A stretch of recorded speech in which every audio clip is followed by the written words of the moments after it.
on these stories, and it was just some blogger and, you know, and working out of his mom's basement, these wouldn't be huge stories. But the problem is right now, these organizations, almost every news organization across the country has fewer people, but they're producing twice as much content. And it's not so much journalism as it is churnalism. It's just get something out and get it out and get a click and get a click. And I think the way I best heard it ever described was by Lowell Bergman, who is sort of a legendary journalist. And he said, journalism nowadays is a lot like a kid's soccer game. One person kicks the ball and 20 people run over this way. And one person kicks it that way and 20 people run over that way. And so if somebody does have a story that it may not be important, it may not have any impact on the public, but if it's controversial and is going to start things, get people all fired up, then everybody's going to be running to it. It's a miracle. You know, I think I agree that there is a problem with the gatekeeping, and I think it's at a number of levels. Both, yeah, there's this proliferation of blogs and voices, sort of amplifies, right? It's always been out there, demagoguery. And I also think there's a problem with the big gatekeeping at, you know, some of the big outlets. So I know my father-in-law is a real right-wing old guy. So when he comes to visit, I listen to the things that he's talking about. I think, what world are you living in? Where are you getting this information? He's getting it like from Fox News. That's his point, right? I have a friend who lives up in LA, works at an ad agency. He's a real left-wing guy. He, you know, after the big oil disaster in the Gulf, was telling me, you don't understand. There is an untold disaster nobody knows about. The entire Gulf is being killed. I've read these things. This is like a smart guy. And as far as I can tell, none of that was true. So, you know, here are people who are, you know, fairly mainstream people. I'm making them sound a little radical, but if we had my father-in-law and my friend Mark in here, we'd think they were pretty nice guys. I think this is a real issue. Part of it, I think, also comes from what's going on in the country, right? We're a nation under tremendous stress right now, right? We have wars going on. We've got a terrible economy. We have errors that have been made that have put us in a bit. So you see this kind of selfish behavior at a lot of different levels. You know, the CEOs are taking huge salaries, and so are the city managers, you know, following that example. And then people are promoting their agendas instead of really doing news. So I just tend to see it as like a community issue more than just a media issue. Certainly the media's got a big responsibility. Let me just say something. It's true that the media is going to give the public what it wants. And the public wants a lot of different things. The public wants news, the public wants commentary, the public wants information, the public wants entertainment, and so it's up to the media to give it to them. Sometimes when, first law of media, the media is a business. We've got to make money. So if we don't make money, we'll go out of business. So if people want commentary, we'll give them commentary.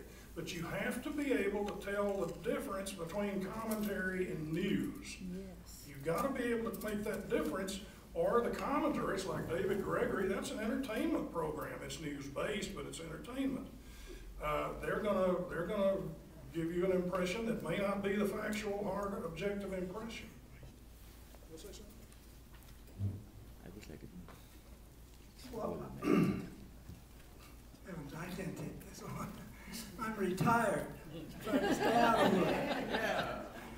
But I still want to just say a little bit more. I think that it's, as I said here, that I believe that the citizens have an obligation to know, to inform themselves. But there's a lot of distractions for citizens.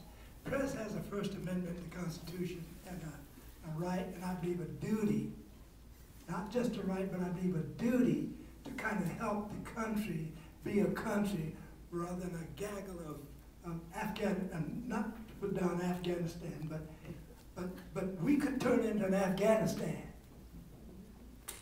And that's not a happy prospect. Call politics. Thank you. Well, yeah, you can call it politics, but you can call it not using leadership, not having good leadership, not using the brain that can realize that all of us men put on their pants the same way and women wear their skirts the same way. And we all are the same. We all are the same, but we seem to lose that and we get divided from my point of view. I'm better than you. I can kill you because you believe something that I don't believe. And I think I would like to see our press take the responsibility not just to give them what they want or imagine what they want, but to say, look, we have a duty as a press to tell you as much as possible what we believe the facts to be or the best interest of the country to be, and then you can interpret it how you want. You can do with it as you choose, but if you just take that attitude to do the right thing from the standpoint of information, I believe it would be a benefit to this country. And I believe this country is a benefit to the world if it lives up to its ideals. Question.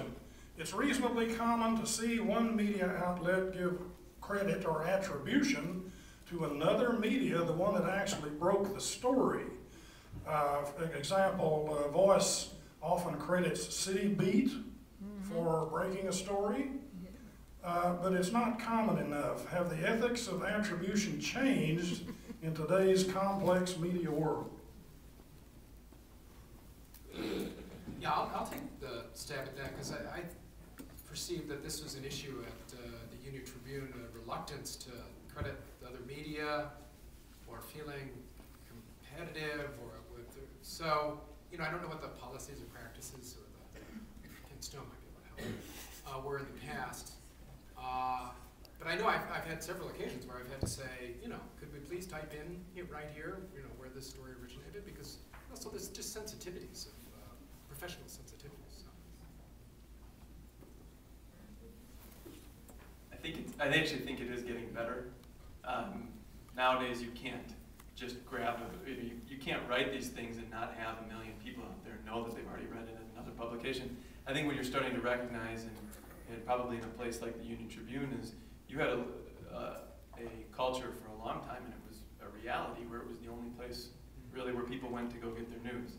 And I think what you see with Jeff and with the new leadership is starting to tell people that we know that we're not going to be the only place you get news today. You're going to get it from this place, and you're going to get it from that place. And in the end, there's actually an ecosystem of many different publications producing news, and we don't have to feel like we have to be sort of the monolithic only place in town.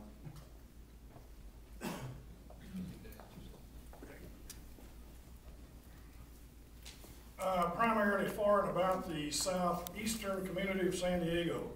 What can you do to better balance the positive aspects of our community with the negative, what's that word, historically, that had been the case? Balancing positive aspects of our community. It's called racism. Not the question. Yeah, I probably haven't been in town long enough to be completely well equipped to answer the details of this question, but I think this goes to the underlying issue, and I don't want to be too critical because I think that there's an important tradition and a lot of value in what's been built at the Union-Tribune, like Greg testified to that. But I do feel like the community reporting and feeling engaged and understanding people's views and values is something that, you know, I think needs work at our shop, and it's something that we're taking steps to try to address. These long-standing relationships and the good and the bad take a long time to change, and perceptions take a long time to change. So I guess I just say this probably could be said about many communities inside San Diego, and these are things we need to work on. I don't know how you guys feel about this. Yeah, and it's something we wrestle with all the time. We are in southeast San Diego, actually beautiful Webster, and we wrestle with it all the time. And the community has brought it to our attention before, saying, hey, how come you always, you do a drive-by gangbanger thing, but you won't talk about the fundraiser.